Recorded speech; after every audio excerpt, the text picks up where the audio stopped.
नमस्कार, स्वागत आहे तुमचे आमच्या चॅनलमध्ये।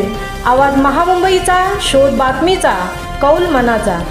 चला तर मग आमचे चॅनल शेअर करा, लाईक करा आणि सबस्क्राइब करा। धन्यवाद। वैभव पालकर उर्फ राजू या युवकाच्या अंगावरून आयशर गाडी जाऊन मृत्यूस कारणीभूत ठरलेला आयशर टेम्पो व चालकास पोलिसांनी केला शिताफीने जेरबंद। पोलादपूर येथील वैभव पालकर उर्फ राजू याच्या दुर्दैवी मृत्यूस कारणीभूत ठरलेला आयशर टेम्पो या अपघातानंतर पोलिसांना चकवा देत आयशर टेम्पोसह चालक फरार झाला। यानंतर पोलीस यंत्रणेने हायटेक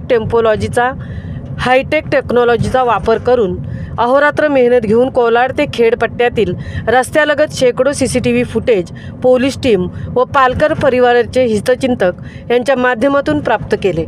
त्या आधारे अपघातास कारणीभूत गाडीचा शोध लावण्यात यशस्वी ठरले।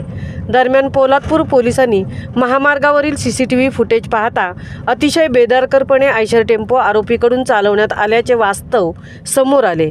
सदर अपघातातील आयशर टेम्पो मालकाचे लोकेशन मालेगाव येथे प्रेस झाल्यानंतर पोलीस पथक सदर ठिकाणी रवाना होत असताना सदर गाडीचा सुगावा खेड येथे लागल्यानंतर पोलादपूरचे API आनंद रावडे यांनी DYSP शंकर काळे यांच्या मार्गदर्शनाखाली रायगड SP यांच्या अधिपत्याखाली तपासचक्रे वेगाने फिरवत तपास अधिकारी PSI पवार व सहाय्यक हवालदार भुजबळ यांना दिलेल्या सूचनेनुसार खेड ते माणगाव सर्व पोलीस यंत्रणा करण्यात आली।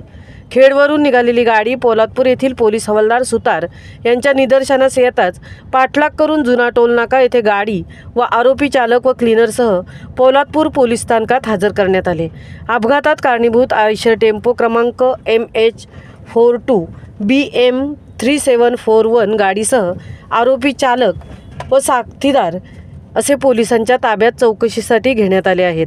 पोलिसांच्या कार्यतत्पर कामगिरीमुळे पोलादपूरसह सर्वत्र पोलीस दलाच्या कामगिरीचे कौतुक होत आहे। सदर आरोपीवर मनुष्यवधाचा गुन्हा दाखल करण्याची पालकर परिवाराची मागणी आहे। आवाज महामुंबईचा चॅनेलसाठी धनराज गोपाळसह तृप्ती भुईर, पोलादपूर।